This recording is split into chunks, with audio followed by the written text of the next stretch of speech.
नमस्कार। राजनीति में ना कभी कभी आंकड़े कुछ ऐसी कहानी कह जाते हैं कि यकीन करना मुश्किल हो जाता है। आज हम एक ऐसी ही कहानी को समझने की कोशिश करेंगे, पड्डर नागसेनी की। यहाँ हम देखेंगे कि कैसे एक चुनावी समीकरण पूरी तरह से बदल गया और इस बदलाव के पीछे की असली वजह क्या थी।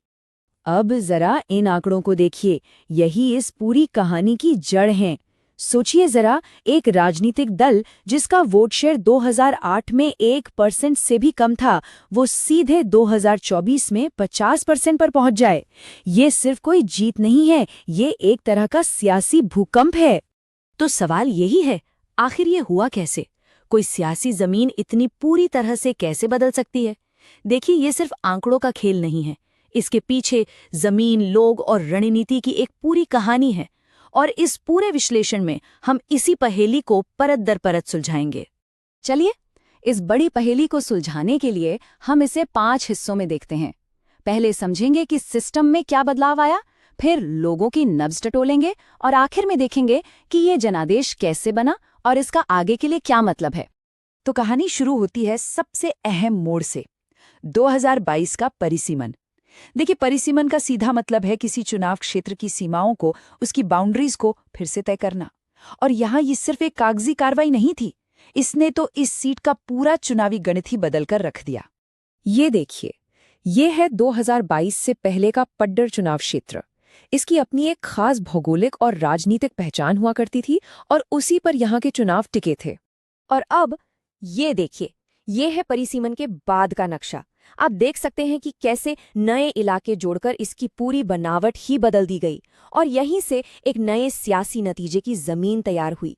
इस बदलाव का जो सबसे बड़ा असर हुआ वो समझिए। नक्शे पर ये जो नई लकीरें खींची गईं, इन्होंने सिर्फ सीमाएं नहीं बदली, इन्होंने इस इलाके की डेमोग्राफी मतलब आबादी की बनावट को ही बदल दिया।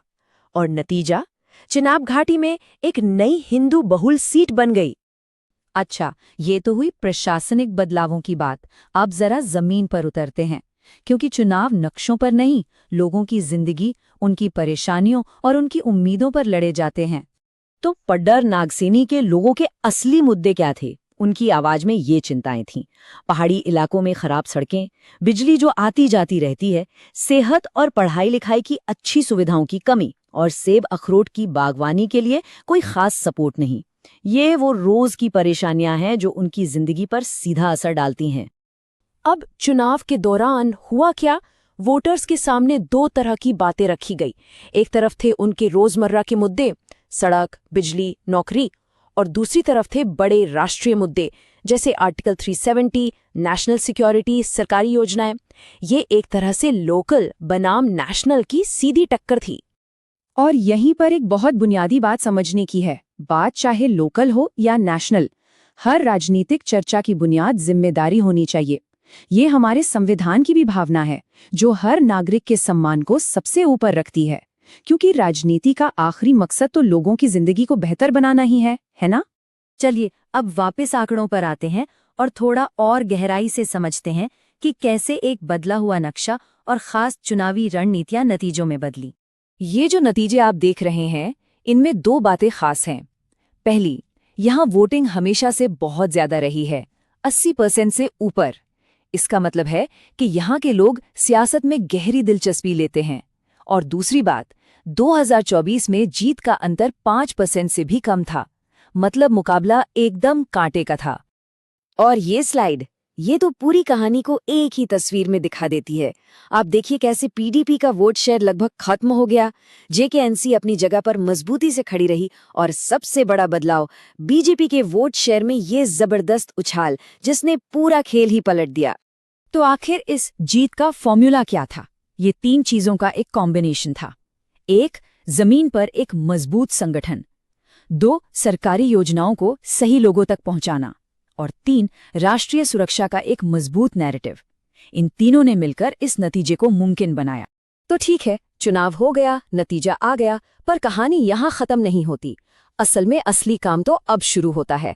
अब देखते हैं कि यही डेटा एक बेहतर गवर्नेंस, एक बेहतर शासन का खाका कैसे बन सकता है। तो आगे का रास्ता क्या हो सकता है? एक ब्लूप्रिंट। पहला कदम, लोगों की जो सबसे बड़ी शिकायतें हैं, सड़क और बिजली, उन पर काम करके वादों को पूरा करना। दूसरा, बागवानी और लोकल रोजगार को बढ़ावा देकर लोगों की आमदनी बढ़ाना। तीसरा, जनता दरबार जैसी चीजों से सरकार और लोगों के बीच की दूरी कम करना। और चौथा, पूरी पारदर्शिता से दिखाना कि योजनाएं सही में जमीन पर पहुंच रही हैं। और यहीं पे सबसे जरूरी बात आती है। प्रभावी शासन का मतलब डेटा का इस्तेमाल सिर्फ चुनाव जीतने के लिए नहीं, बल्कि लोगों की जिंदगी को समझने और बेहतर बनाने के लिए करना है।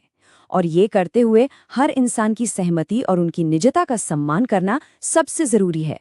यही सही गवर्नेंस की पहचान है। तो आखिर में हम आपको एक सवाल के साथ छोड़ जाते हैं।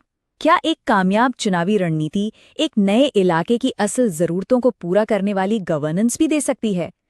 चुनावी जीत और लोगों की भलाई, इसी के बीच का संतुलन किसी भी लोकतंत्र का सबसे बड़ा इम्तिहान होता है।